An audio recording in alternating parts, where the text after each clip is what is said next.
ঝড়ের গতিতে আমাদের ট্রেন এগিয়ে যাচ্ছে দীঘার উদ্দেশ্যে। লোকাল ট্রেনেও দীঘা যাওয়া যায়, এটা হয়তো অনেকেই জানে না, তোমরাও হয়তো জানো না যারা এখন ভিডিও দেখছো। তো মাত্র 40 টাকায় কলকাতা থেকে দীঘায় চলে আসতে পারবে। আমাদের ট্রেনটি এখন কাঁথি স্টেশনে এসে ঢুকছে। ট্রেন জার্নিটা এতটাই সুখদায়ক হচ্ছে, এই ট্রেনের অভিজ্ঞতা পেতে চাও তাহলে অবশ্যই তোমাকে একবার লোকাল ট্রেন সফর করতেই হবে। নিউ জলপাইগুড়ি থেকে এই ট্রেনটি দীঘার দিকে এগিয়ে যাচ্ছে। এই ট্রেনটি ক্রস করে যাওয়ার পরে আমাদের সিগন্যালটি হবে। কি সুন্দর প্রকৃতি নিজেকে তুলে ধরেছে আমাদের সামনে, জাস্ট একবার দেখো। তোমরাও যদি চাও লোকাল ট্রেনে করে আসতে পারো। ট্রেনের পুরো অভিজ্ঞতাটা তোমাদের সামনে তুলে ধরছি।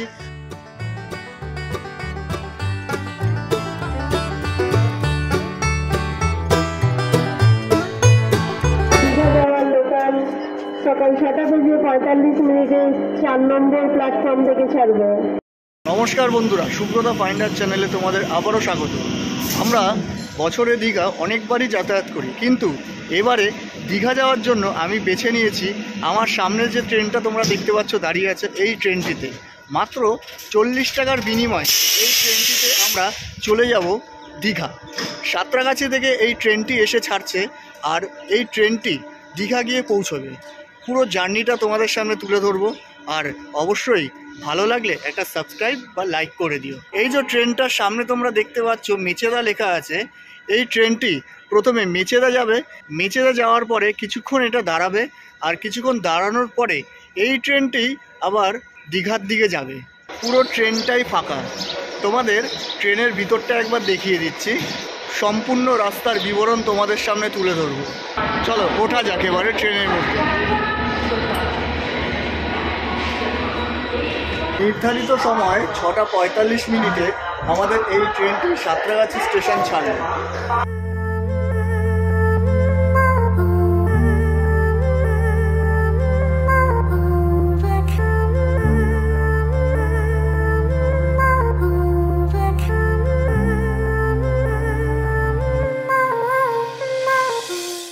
একশো 60 কিলোমিটার জার্নি আমরা স্টার্ট করেছি সাঁতরাগাছি স্টেশন থেকে, আর আজকে এই লোকাল ট্রেনে বসে আমরা দীঘা পৌঁছে যাব। পৌঁছানোর সময় প্লাস প্রত্যেকটা স্টেশনের বিবরণ তোমাদের দিতে থাকবো, আর যাতে একটা সম্পূর্ণ ইনফরমেশান তোমাদের কাছে তুলে ধরা যায় তাতে আমি সচেষ্ট হব। এছাড়াও দিনের বিভিন্ন সময় বিভিন্ন ট্রেন হাওড়া কিংবা সাঁতরাগাছি থেকে অ্যাভেলেবেল আছে, যেরকম তাম্রলিপ্ত এক্সপ্রেস, কান্ডারি এক্সপ্রেস আর দীঘা স্পেশাল ট্রেন।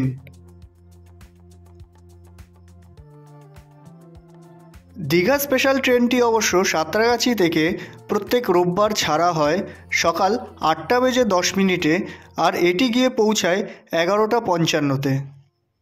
প্রথম স্টেশন এসে পৌঁছালাম মৌরিগ্রাম। সাঁতরাগাছি স্টেশন ছাড়ার পরেই 5 মিনিটের মধ্যে মৌরিগ্রাম স্টেশনে এসে পৌঁছলো, আর এই মৌরিগ্রাম থেকে কিছু লোক উঠলো যাতে আমাদের কম্পার্টমেন্টে একটু ভিড় হয়। সত্যি কথা বলছি, এরকম ফাঁকা ট্রেনে দীঘা কখনো আমি যাইনি। মৌরিগ্রাম ছাড়তেই সকালে এই কুয়াশা মাখা প্রকৃতি দেখতে সত্যি খুব অনবদ্য লাগছে।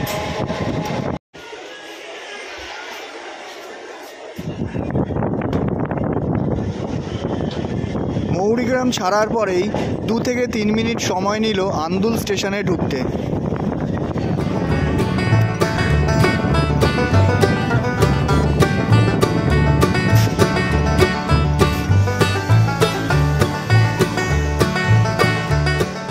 কখনো সিজনে হাওড়া থেকে যদি ট্রেন অ্যাভেলেবেল না থাকে তাহলে তোমরা অবশ্যই এই লোকাল ট্রেনটিতে করে প্ল্যান করতে পারো। প্রথমে মৌরিগ্রাম, তারপরে আন্দুল, এখন সাকরেল স্টেশনে ঢুকছে আমাদের ট্রেন। আস্তে আস্তে ট্রেনের ভিতরটা ভিড় হতে থাকবে, আর এই ট্রেনের সম্পূর্ণ বিবরণ তোমাদের দিতে দিতে আমি দীঘায় পৌঁছে যাব।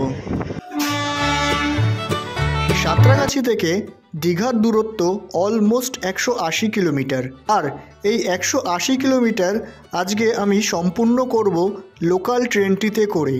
মাত্র 40 টাকায় আমি লোকাল ট্রেনে করে সাঁতরাগাছি থেকে দীঘা পৌঁছে যাব।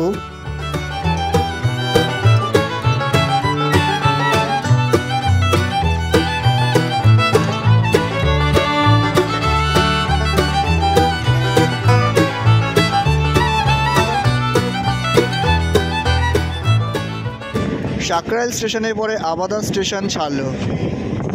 কলকাতা ছেড়ে যত দীঘার দিকে এগোচ্ছি, অর্থাৎ হাওড়ার ইন্টেরিয়র দিকে এগোচ্ছি, প্রকৃতি চেঞ্জ হয়ে যাচ্ছে। দেখো,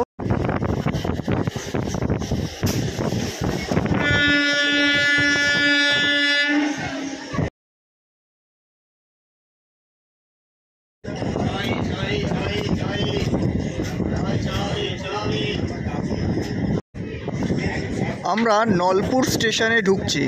স্টেশনটা দেখো যেরকম ফাঁকা সেরকম পরিষ্কার পরিচ্ছন্ন। আর সব থেকে ভালো জিনিস আমার লাগছে সেটা হচ্ছে এই বসার জায়গাগুলো। নর্মালি আমাদের সাউথ সেকশানে যে ট্রেনগুলো স্টেশন আছে সেই ট্রেন স্টেশনগুলোতে এত বসার জায়গার ফেসিলিটি নেই। তবে এই লাইনে আমি দেখতে পাচ্ছি ট্রেনের স্টেশনগুলো একটু বড় আছে, প্লাস বসার জায়গাও অনেক সংখ্যায় আছে।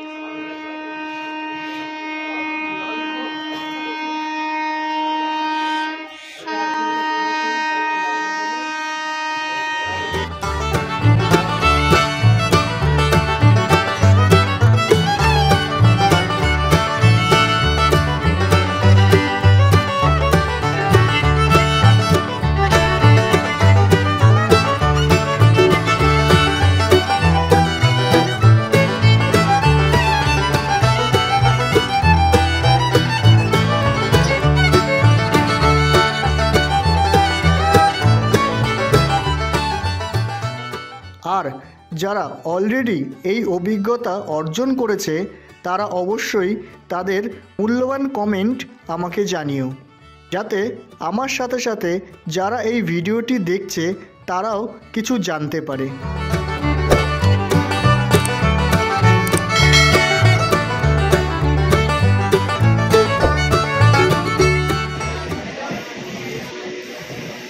চাঁদ খেতে খেতে আমরা দেউলটি স্টেশনে এসে পৌঁছে গেছি।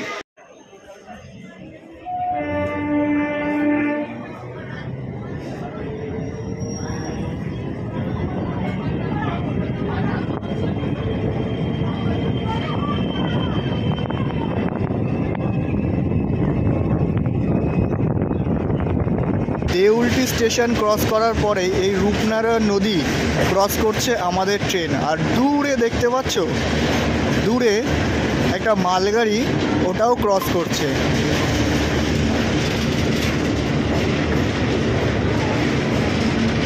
7:55-তে আমরা কোলাঘাট স্টেশনে এসে পৌঁছলাম। এই হচ্ছে কোলাঘাট স্টেশন। আর বলতে বলতে সঙ্গে সঙ্গে আমাদের ট্রেন ছেড়ে দিয়েছে। চলো আমরা নেক্সট স্টেশনের দিকে এগিয়ে যাই।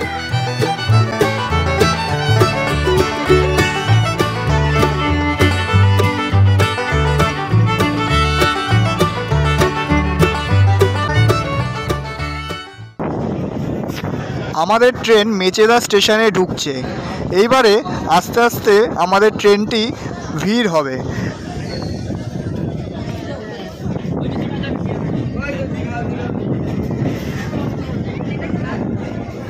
এখান থেকে অ্যাকচুয়াল দীঘা যাওয়ার যাত্রীরা এই ট্রেনটি ধরবে।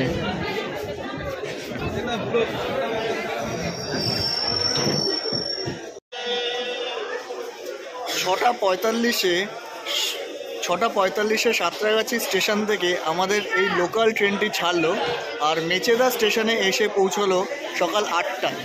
তো এখানে আমাদের ট্রেনটি কিছুক্ষণ হল্ট করবে, আর হল্ট করার পরে এই ট্রেনটাই দীঘার দিকে রওনা দেবে। যেহেতু শীতকাল, ট্রেনের দরজার সামনেটা এখনও ফাঁকা আছে, কিন্তু লোকাল ট্রেনের মূল আকর্ষণ অর্থাৎ হকার্সদের হাঁকাহাঁকি অলরেডি শুরু হয়ে গেছে।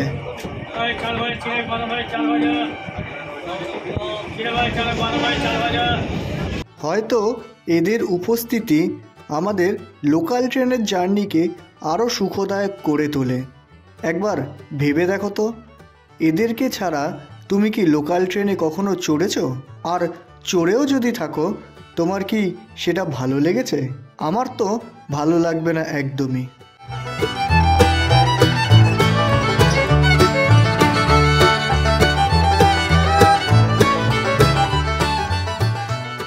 তোমাদের সাথে কথা বলতে বলতে দেখো আমাদের ট্রেনটি ট্র্যাক চেঞ্জ করছে।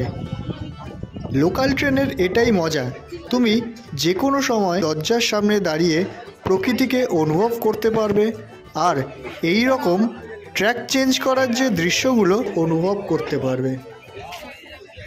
একের পর এক স্টেশন ছাড়ার পরে আমাদের ট্রেনটি এই মুহূর্তে যে জায়গাটায় এসে পৌঁছেছে, একবার দেখো চার সাইডে প্রকৃতির কি সুন্দর।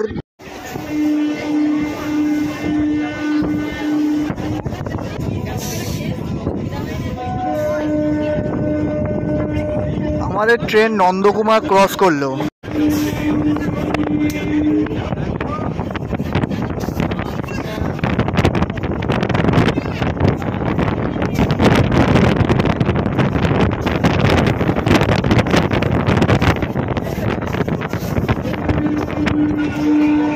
যতবারই এই গ্রাম বাংলার উপর দিয়ে ট্রেনে করে জার্নি করি, এই চার সাইডের ল্যান্ডস্কেপ দেখতে অসাধারণ লাগে।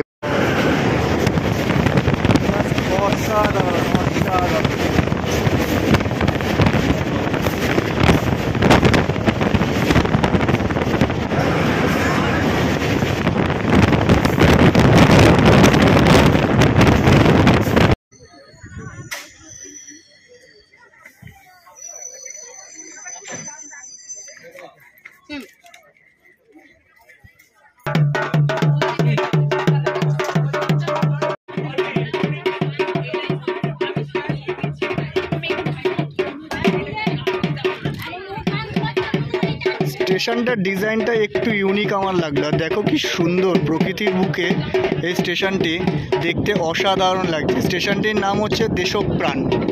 দেশপ্রাণ হচ্ছে স্টেশনটির নাম।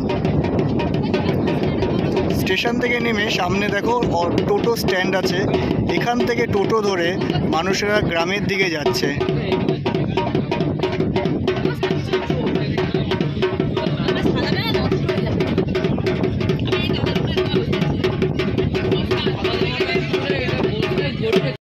সত্যি কথা বলতে আমি যখন এই লোকাল ট্রেনে দীঘা যাওয়ার প্ল্যানটি করছিলাম, তখন আমি একবার চিন্তা করছিলাম যে এই যে প্রায় 200 কিলোমিটার আমরা লোকাল ট্রেনে করে যাব, সেই লোকাল ট্রেনের জার্নিটা কেমন হবে। এই অভিজ্ঞতা তোমাকে অর্জন করতে হলে অবশ্যই একবার লোকাল ট্রেনে করে দীঘায় আসতে হবে। স্টেশন হেরিয়া। হেরিয়া স্টেশনের লোকেশনটা একবার দেখো, পুরো স্টেশনটাই ফাঁকা আর ধুধু করছে, আর কিছু লোকজন দাঁড়িয়ে আছে। পাশেই স্টেশনের পাশেই ঠিক এরকম একটা ডোবার মতো আছে, বা বলতে পারো একটা জলাশয়ের মতো আছে, যেখানে বড় বড় হোগলা বন হয়ে আছে। মানে প্রকৃতির বুকে এরকম স্টেশনগুলো যেমন সৃষ্টি করেছে, একবারও কি ভেবেছিল যে আমাদের মতো ভ্রমণপ্রেমী মানুষেরা যখন এখানে আসবে তারা এই প্রকৃতি দেখে পাগল হয়ে যাবে? আহা, দীঘা যাওয়া তা আবার লোকাল ট্রেনে এরকম প্রাকৃতিক দৃশ্য দেখতে দেখতে সত্যি এটি একটি উপভোগ্য সময় হয়ে উঠবে। তার সাথে যুক্ত হবে লোকাল ট্রেনে বিভিন্ন মানুষের সাথে আলাপচারিতা। যেরকমটি তোমরা দেখতে পাচ্ছ, এই একটি ভাই যার অ্যাকচুয়াল বাড়ি শিলিগুড়ি, সে আমাকে শিলিগুড়ি থেকে সেবক যাওয়ার রাস্তার সম্বন্ধে গাইডেন্স দিচ্ছে। একটা ছোট ভাইয়ের সাথে আমার দেখা হয়ে গেছে, এই লোকাল ট্রেনে করে দীঘায় যাচ্ছে। কেমন লাগছে? আমার খুবই ভালো লাগতেছে। আমি জানতাম না, এই যে আমার ইসে বললো লোকাল ট্রেনেও দীঘা যাওয়া যায়। লোকাল ট্রেনেও দীঘা যাওয়া যায়, এটা হয়তো অনেকেই জানে না, তোমরাও হয়তো জানো না যারা এখন ভিডিও দেখছো। তো মাত্র 40 টাকায় তুমি সাঁতরাগাছি অর্থাৎ কলকাতা থেকে দীঘায় চলে আসতে পারবে। কে কে এসেছে তোমার? আমি, আমার দিদি, আমার জাম্বুয়েরা সবাই মিলে আসছি, আমাদের ফ্যামিলি।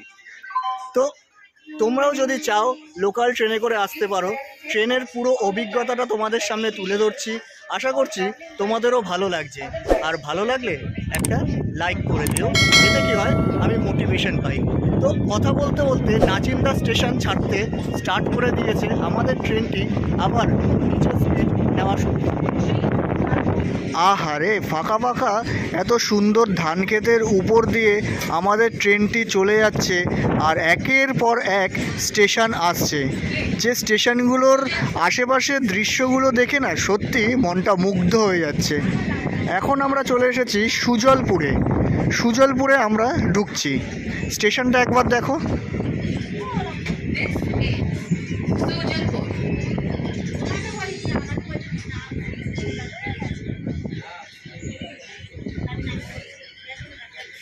সিঙ্গেল স্টেশন, একটাই স্টেশন, এদিকে একটাই স্টেশন, অপর সাইডে দেখো ফাঁকা ধুধু ধান ক্ষেত।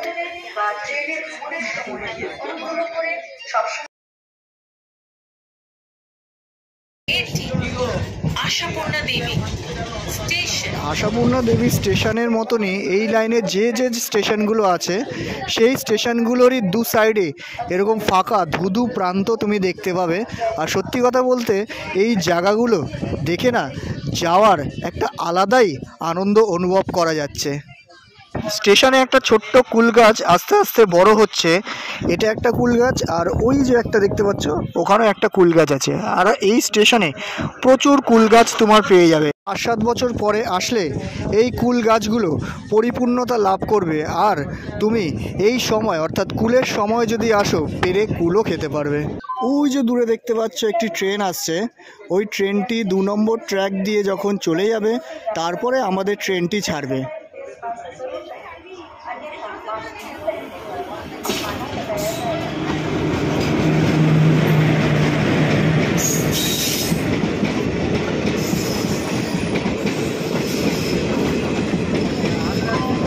নিউ জলপাইগুড়ির থেকে এই ট্রেনটি দীঘার দিকে এগিয়ে যাচ্ছে। এই ট্রেনটি ক্রস করে যাওয়ার পরে আমাদের সিগন্যালটি হবে, আর আমরা এগিয়ে যাব আমাদের গন্তব্যের উদ্দেশ্যে। অর্থাৎ একটা ছোট্ট ইনফরমেশান যে নিউ দীঘার থেকে, বা বলতে পারো দীঘার থেকে জলপাইগুড়ি কিংবা জলপাইগুড়ির থেকে দীঘার একটা কানেক্টর ট্রেনও আছে।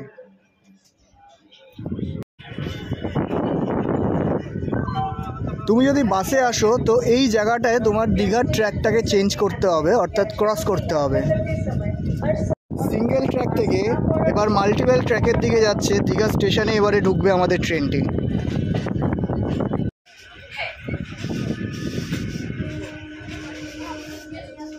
দেখো দীঘা স্টেশনে ঢোকার আগে আমাদের ট্র্যাকটা কিভাবে চেঞ্জ হচ্ছে। ফাইনালি আমরা দীঘা স্টেশনে এসে পৌঁছেছি। এই দেখো দীঘার স্টেশনে এই মুহূর্তে কাজ চলছে। দীঘা স্টেশনে ট্রেন থেকে নেমেই বাঁদিকে তাকালেই তোমরা দেখতে পাবে, এই যে বাঁদিকটায় তাকালেই তোমরা দেখতে পাবে যে পুরীর জগন্নাথ মন্দিরটাই একটা এখানে তৈরি করার চেষ্টা করা হচ্ছে। দীঘা স্টেশন থেকে নির্মীয়মান জগন্নাথ মন্দির দর্শন করে আজকের যাত্রা শেষ হলো। নমস্কার।